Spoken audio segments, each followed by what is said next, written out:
Hello, I am EchoTree, and welcome to my channel, EchoTree Prints. Today, we are going to kickstart a new series that I'm calling Intro to Additive Manufacturing.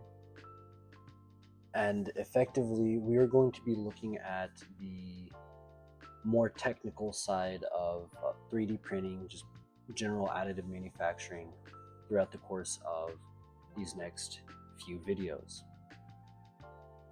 So to kick it off, the following video and subsequent series are going to be a collection of knowledge that I put together from a ton of different sources around the internet and from real life experiences, including anecdotal information and my own experience with 3D printing, publicly available information, scientific and peer-reviewed studies, as well as training material for the additive manufacturing certifications. Some of the sources that I use might require paid access to get to, and this includes but is not limited to large purchases of $100 or more, paid subscriptions, stuff like that. During the course of this series, I might reference these materials and share excerpts, screenshots, like screen captured videos of me scrolling through the sources. I'm not here to distribute the sources themselves. I'm here to talk about the information they contain. I will link all of the sources in the descriptions of the videos, and if they do require payment to access, I will try to get you the cost to the best of my abilities. Sometimes things change. If you're watching this like 100 years from now, it might be free, it might not. I can't control that. On an equally as pedantic note, we're going to talk about definitions really quickly. Just another disclaimer basically. When talking about additive manufacturing machines, it's important to remember that they are basically CNC machines. They use the same computer numerical control that the CNC mills and routers do. The only real differences between the two are, one, a lot of modern desktop 3D printer manufacturers have taken a lot of time and research and just care to make the process as easy as possible. And two, the actual family of manufacturing that they belong to. CNC mills and routers are what we call subtractive manufacturing. They remove material. 3D printers, resin printers, stuff like that, those are additive manufacturing machines. They add material or they bond it together. In my opinion, it's important to use precise terminology when referring to these types of machines. I believe that because having a standard for communication helps smooth over discussions and conversations, it helps prevent miscommunication, and really just makes whenever you're talking about these things to be a lot more accurate, to the point, and just overall better. That is to say, a lot of times there's terms and phrases that mean the same thing, and I'm not saying that one term or one phrase is more correct or less correct than the other. I just think having a, like I said, standard of communication makes it a lot easier for you to say, hey, this part's messed up, and someone else, whoever else you're talking to, knows exactly what you're talking about as well.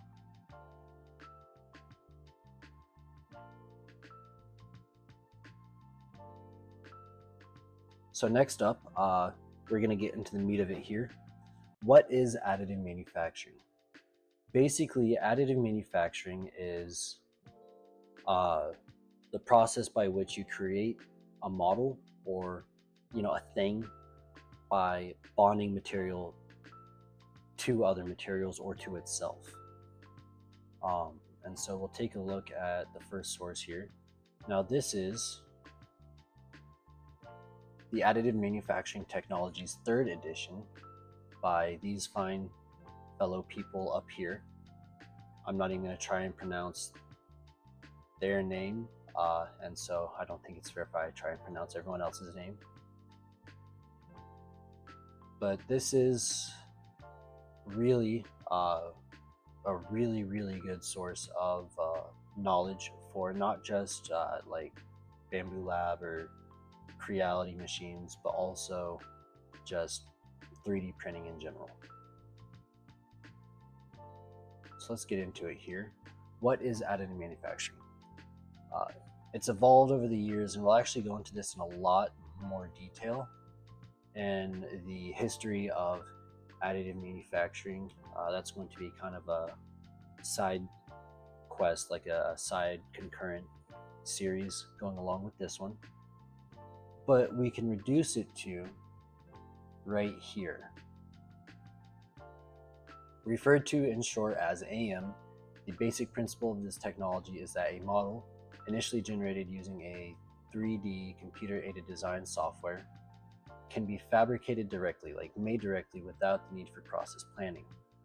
What that means is for like CNC mills or routers, if you want to make like a six-sided die to roll around on a table, you would have to turn the die so that the face you want to work on is face up. You would have to do that for all 6 sides. And then if you want to round the edges or whatever, you really have to plan the positions and everything else of the stock material and, you know, the tool head and everything else.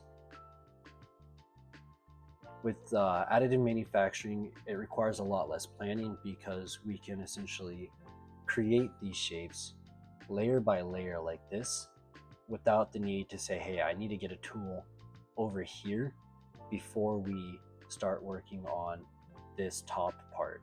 We don't have to worry about that because it just goes up layer by layer. And so we'll also talk about the application of additive manufacturing in another series as well.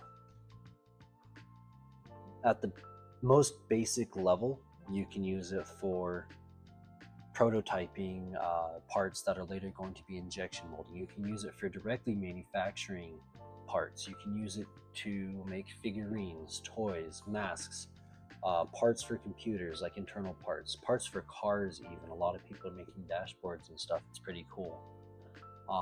So the actual application of this, the practical application of additive manufacturing, is very widespread.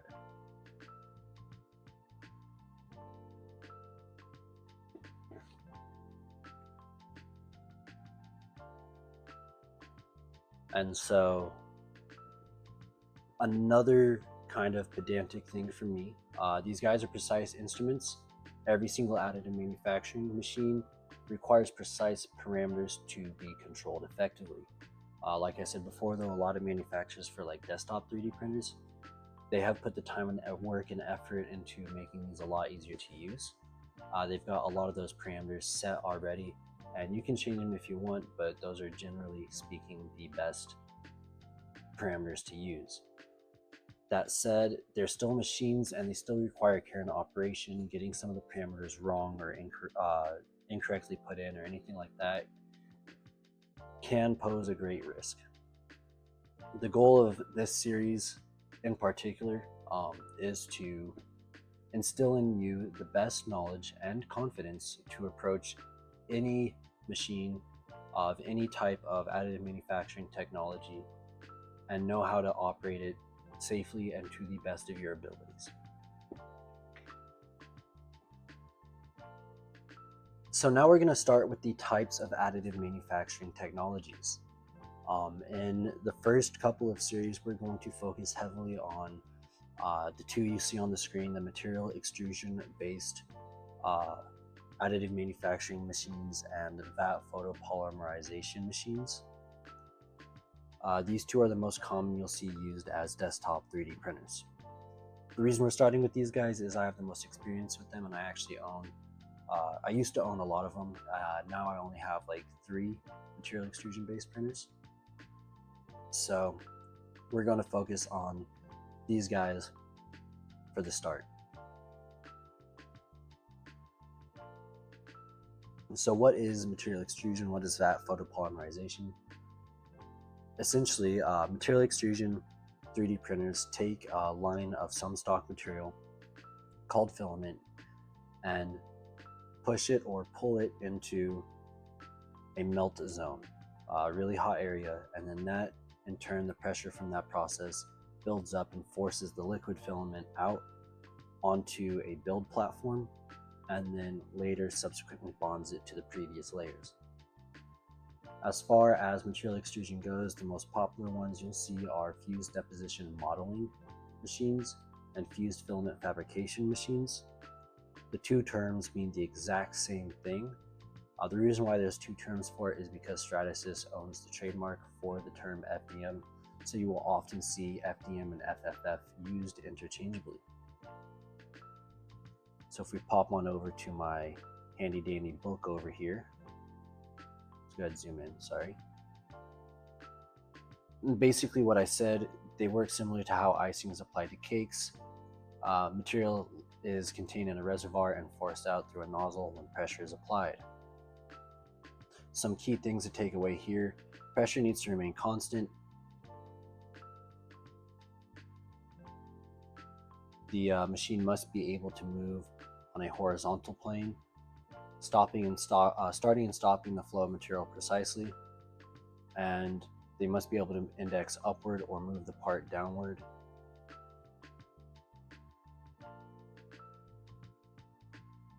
The ones we're going to be focusing on, they use temperature to control the material state. Basically, if we get it hot, we can melt it. If we get it colder, it'll harden a little bit, and we can use that property of the thermoplastics to fully control the shape and forms they take. You might know, like bridging, for example, if you've seen the little Vinci boats, how they make perfect little square windows on that guy. We use the temperature to control the ability to stretch a thin line across that gap. And so we'll get into the meat of the MEX machines at a later point. I just wanted to cover the basic principles of these guys in this video. So next we're going to talk about vat photopolymerization. This uses a UV reactive liquid that cures on contact with UV light. There's three main technologies that use this method. The first one is direct light projection. This uses a projected UV light that is reflected off of mirrors to create a voxel, aka a 3D pixel. It's much faster than the original stereolithography method, which is next on the list. Stereolithography is the original method for vat photopolymerization technologies. There is a laser that's positioned above the vat here, and then this guy actually has a reflective mirror that moves and scans over each millimeter essentially of the top surface of the part, cures it to the bottom or to the previous layer here, and then the whole platform is down a little bit. This was later changed. The laser was moved underneath the vat. The vat had a clear bottom put on it, and then the platform would then arise out of the vat, but same basic technology. This was later replaced by masked stereolithography. Same principle, the platform moves up out of the vat, but instead of a laser, there's an LED matrix that covers the entire bottom called a screen. And essentially the LEDs would either be enabled or disabled based on the geometry of that layer. And so the off LEDs would create negative space in the cured part. And so this ended up being a lot faster because you could cure the entire layer, at once instead of having to scan over it, essentially. I'm gonna move on to the types we're not going to talk about in the first couple of series here. We'll start with powder bed fusion. Basically, this uses a bed full of a powdered stock material. A laser then burns the material together. You might know this better as like a laser sintering machine. Basically, it just burns the powder material together. A new layer of powder is added, and it repeats the process. The next step is material jetting. You might know this because you might have a machine that works like this in your house currently. Think of an inkjet printer. The only difference between this technology and an inkjet printer is this has a Z-axis it can move up and down on. and it uses the same properties. It blasts the surface with the material, and then each subsequent layer blasts more of that material onto it. Binder jetting is interesting. It works in a similar manner to the powder bed fusion, but instead of using a laser to combine the powder-based material, you actually end up using a extruded binder. So it's like a mix between like a FDM printer and a powder bed. That binder collects the powder-based material, and then it moves on to the next layer. Sheet lamination is something I didn't even know existed until I started researching for this video, I'll be honest with you. Essentially, you have a sheet of a stock material, you put a piece of lamination, you laminate over it, then you use a laser to cut out the negative space of your part, and then you put a new sheet, a new piece of lamination, and then you burn out the negative space on that part. The next one up is directed energy deposition. You can think of this essentially as like an electric welder's torch. It uses a directed beam of energy, whether it's like just electricity or like other source of energy. It's directed onto the point where you want the material to be deposited, and then you have like a powder-based material that's then jetted into that beam to essentially weld it to either the base or the subsequent layers that you've already put down. And so the last one we're going to briefly cover is direct write. Is direct write. And this is another one that I just didn't know that existed until I started researching for this video. We'll let the handbook really speak for me here. But essentially, this can refer to directed energy deposition machines, material jetting machines, even material extrusion like FDM printer machines.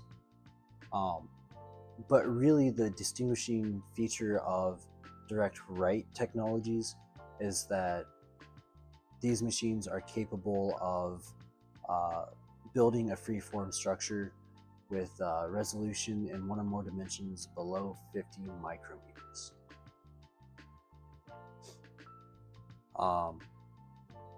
So technically speaking, some of the more advanced desktop 3D printers could probably be described as a direct write machine, but again, we're going to cover some of these fancy guys in more detail later.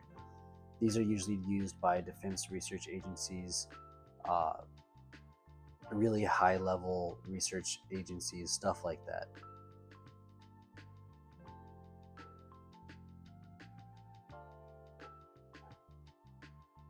And so, keeping with the theme of this video and this series, we're going to talk about really quick which method to use. So the pros of a material extrusion based machine like an FDM machine, generally speaking, you get some better single part speed depending on the geometry of the part over the Vat Photopolymerization methods. Part durability, and at this point we're talking more like drop resistance, like impact resistance. There are some resins that are pretty tough, but those are kind of outliers. For the most part, generally speaking, resin tends to be more brittle than FDM prints. The post-processing is easier, and we'll get more into the steps to printing FDM in the next video. But essentially with a FDM printer, once the print is done, you can pull it off the build plate. If there's anything to remove or finish on it, it's relatively easy to do so.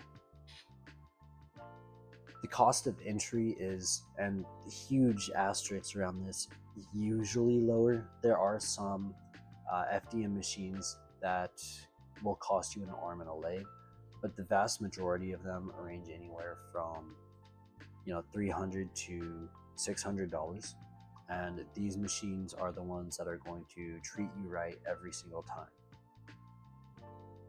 Some FDM materials are safe to print, and again, asterisks around this.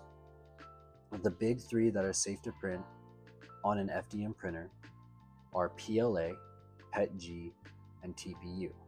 With that said, these materials all have a listed maximum print temperature. That's not like a a temperature that it like catches fire or anything. You can melt it. You can definitely push it hotter than whatever the max temperature is.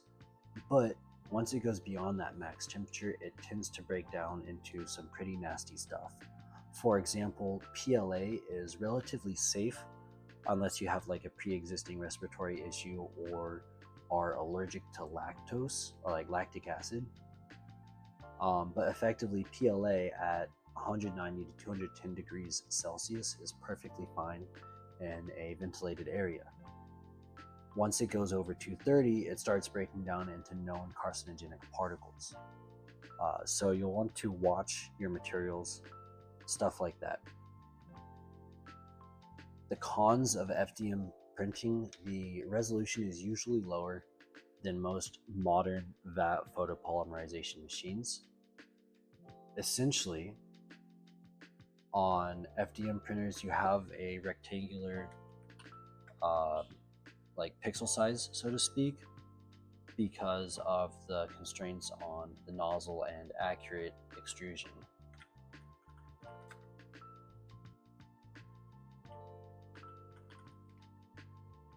And because of that, you get lower quality on curves.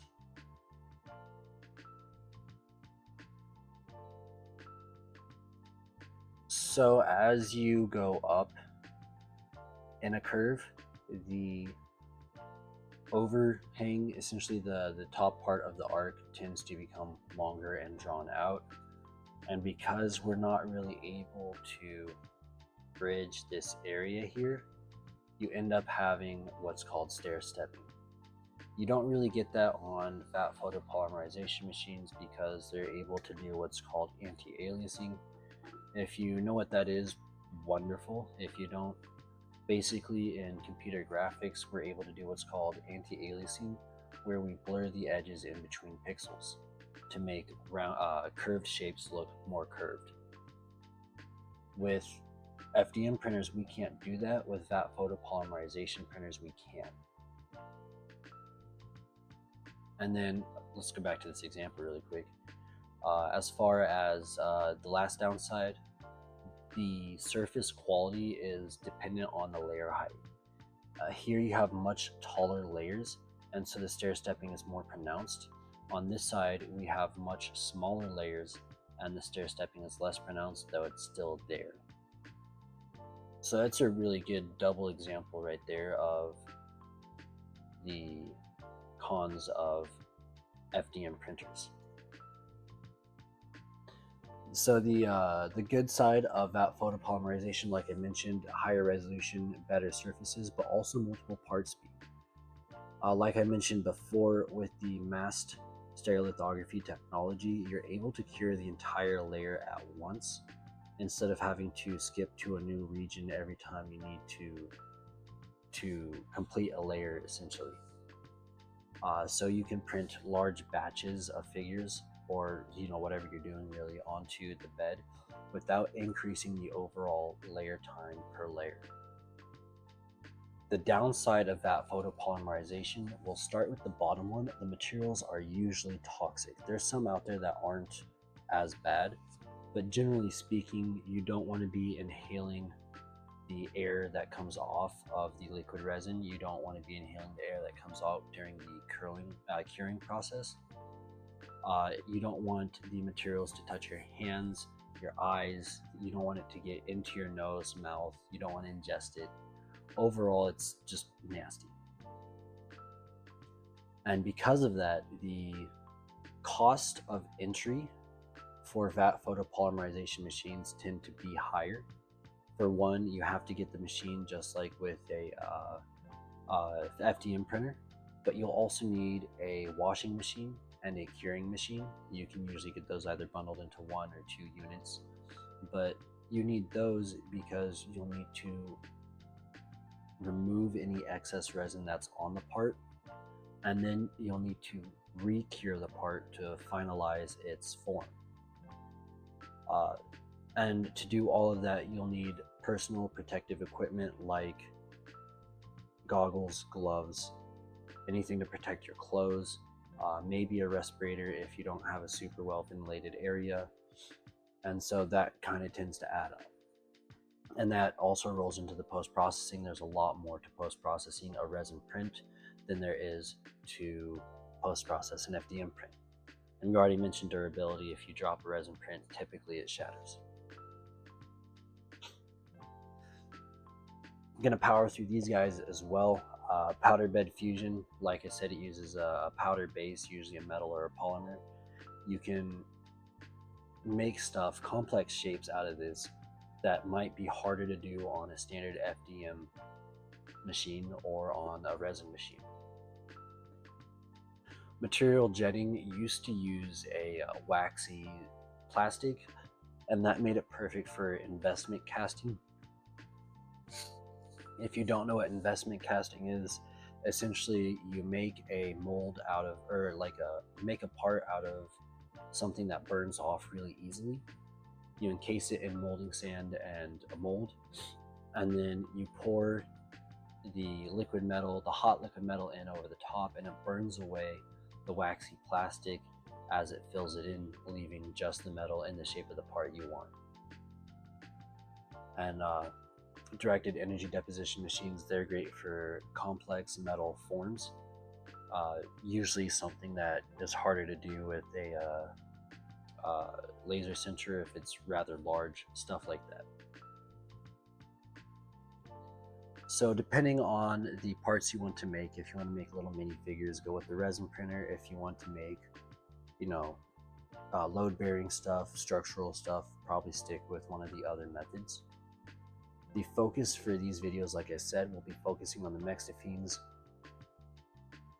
And so the focus for this first series of videos, like I said, will be focusing on the material extrusion based machines because I own a few of them. We'll define the parts of the machine, the most important pieces. We'll look at how to operate it, how to clean it, how to set it up, stuff like that, calibration. And then we'll also focus on the slicer, tuning and getting settings correct, the parameters, everything you need, and turning 3D models you find or make into files the machine can use and understand. We'll also cover troubleshooting. Now, this has a ton of universal processes, tips, and guides that can kind of go in between any machine. However, some machines do have manufacturer-specific steps or methods. If I don't have the same machine as you and you're encountering an error that might be manufacturer-specific, I might not be able to help you. And so that's going to about wrap it up.